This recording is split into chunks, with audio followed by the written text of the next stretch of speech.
Welcome to my channel Christian Apologet. Salam sobatku dikasih oleh Tuhan. Puji nama Tuhan, terima kasih untuk setiap dukungan dari sobat sekalian. Kiranya nama Tuhan Yesus yang dipermuliakan. Dan harapan saya kiranya melalui setiap konten-konten yang ada di dalam channel ini dapat sobat sekalian membagikan di media sosial sobat sekalian yang lainnya, supaya nama Tuhan semakin dipermuliakan, banyak orang dapat mengerti akan kebenaran yang ada di dalam kekristenan. Puji nama Tuhan. Dan saya juga bersyukur bahwa ketika kita sungguh-sungguh beriman kepada Tuhan, kita sungguh-sungguh hidup takut akan Tuhan, maka segala jalan kita akan Tuhan berkati. Dan saya percaya bahwa setiap kita yang memang adalah umat pilihan Tuhan, segala sesuatu yang kita kerjakan itu semuanya hanya untuk hormat dan kemuliaan nama Tuhan Yesus. Amin. Puji nama Tuhan. Di dalam bagian ini yang ingin saya sampaikan adalah ada satu apologet Kristen yang bernama Ibu Sofiatun. Dia memberikan sebuah data yang sangat-sangat luar biasa, di mana data ini menjelaskan tentang Nabi Muhammad sunat atau tidak, dan apakah di dalam Al-Quran atau hadis mencatat tentang sunatnya Nabi Muhammad atau tidak. Oleh karena itu mari kita bersama-sama melihat video berikut ini. Pada video kali ini kita akan membahas pertanyaan RT6. Mereka selalu mengatakan, kenapa sih Kristen tidak disunat? Saya sudah membahas hal ini pada video sebelumnya, tetapi saat ini kita akan membahas dari sisi Islam. Muslim disunat, tetapi ternyata mereka tidak tahu apa artinya sunat. Bahkan di Quran tidak ada kata sunat, dan Muhammad sendiri tidak pernah disunat. Sunat atau khitan adalah wajib bagi umat Islam hanya berdasarkan tradisi, tapi tidak pernah disebutkan di dalam Al-Quran itu sendiri. Sunat dalam Islam adalah wajib untuk pria dan wanita. Imam Hambali berpendapat bahwa sunat wanita tidak wajib tetapi sunnah, sedangkan Hanafi menganggapnya sebagai penghormatan belaka kepada suaminya.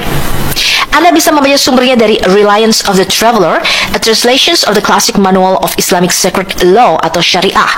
Ini adalah terjemahan bahasa Inggris dari kitab Arabnya yang berjudul Umdat As-Salik oleh Ahmad Ibn Naqib Al-Misri. Umdat As-Salik, Udat An-Nasik atau pedoman pengembara dan alat penyembahan juga biasa dikenal dengan judul yang lebih pendek, yaitu pedoman pengembara atau Umdat As-Salik, adalah pedoman fikih klasik bagi Syafi'i, sekolah jurisprudensi Islam. Ditulis oleh cendekiawan abad ke-14 Shihabuddin Abu Al-Abbas Ahmad Ibn Al-Naqib Al-Misri, dan mendasarkan karyanya pada tulisan karya Imam Nawawi, yaitu The Seeker's Road atau Nawawi's Minhaj at-Talibin. Ibn Al-Qayyim menyebutkan bahwa ada 3 pendapat mengenai sunat Nabi. Pendapat yang pertama adalah bahwa Muhammad sudah dilahirkan dalam kondisi sudah disunat. Pendapat yang kedua, Jibril menyunatnya ketika dia membelah dadanya. Dan pendapat yang ketiga, bahwa kakeknya Abdul Muthalib menyunat Muhammad menurut kebiasaan Arab untuk menyunat anak-anak mereka. Dan Anda bisa membaca ini di dalam bukunya Tuhfat Al-Madud bi Ahkam Al-Malud atau Hadiah untuk yang dicintai tentang hukum anak halaman 201. Ibn Al-Qayyim berpendapat bahwa hadis-hadis yang menunjukkan bahwa Muhammad sudah disunat pada waktu dia lahir adalah hadis yang lemah atau doif. Kemudian beliau menyebutkan bahwa jika seorang anak lahir disunat, ini adalah cacat dan bukan tanda keutamaan seperti yang dipikirkan sebagian orang. Kemudian Ibnu Al-Qayyim berkata bahwa Kaisar Roma yang datang untuk dikunjungi oleh Imrul Al-Qais lahir seperti itu, yaitu tidak disunat tapi lahir tanpa kulub. Dan Imrul Al-Qais memasuki suatu pemandian, kemudian melihat Kaisar seperti itu, dan dia menyusun barisan ayat-ayat puisi untuk mengejeknya karena dia tidak disunat. Imrul Al-Qais mencemoohnya karena dia tidak disunat, dan dia menganggap kelahirannya seperti itu sebagai cacat. Baris ayat ini adalah salah satu alasan yang memotivasi Kaisar untuk meracuni Imrul Al-Qais, kemudian dia meninggal.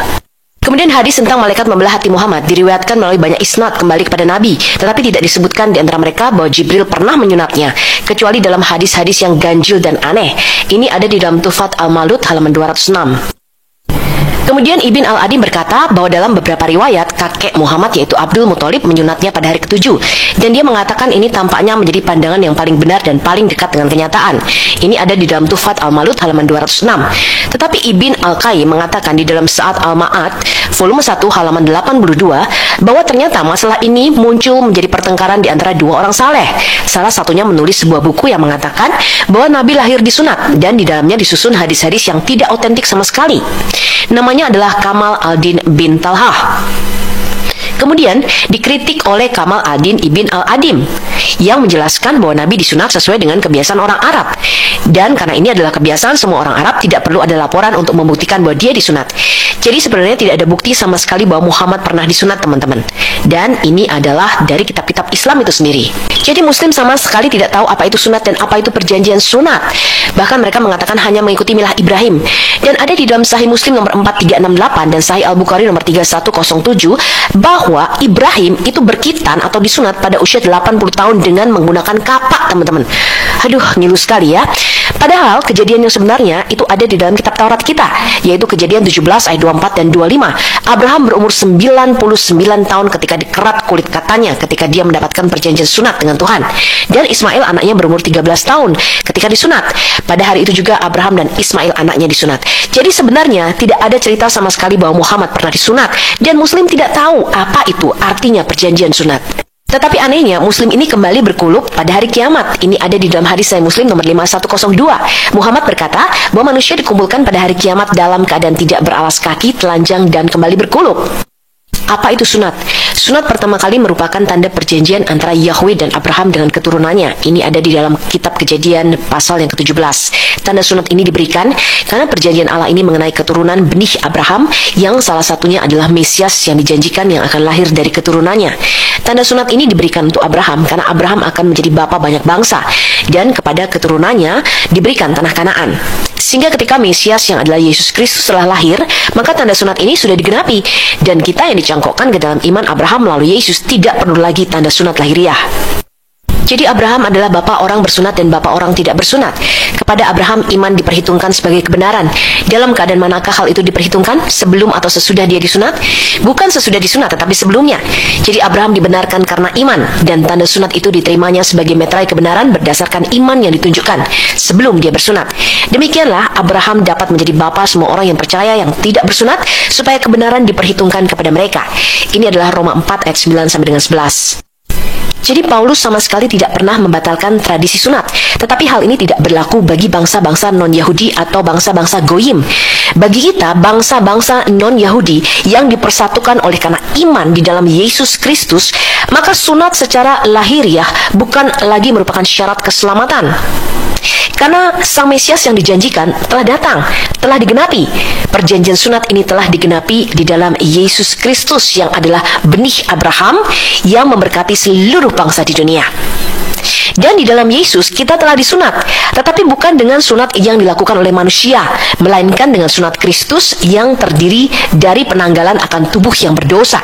Jadi kalau orang Kristen mau disunat, boleh-boleh saja, tidak dilarang, teman-teman. Kemudian, apa yang harus kita lakukan? Yaitu sunat hati dengan cara dibaptis. Rasul Petrus mengatakan, kamu sekarang diselamatkan oleh kiasannya, yaitu baptisan. Maksudnya, bukan untuk membersihkan kenajisan jasmani, melainkan untuk memohonkan hati nurani yang baik kepada Allah oleh karena kebangkitan Yesus Kristus. Sekian dan sampai jumpa dalam video seri Menjawab Islam berikutnya, dan Shalom. Terima kasih telah berpartisipasi mendukung channel Christian Apologet. Tuhan Yesus memberkati. Welcome to my channel Christian Apologet.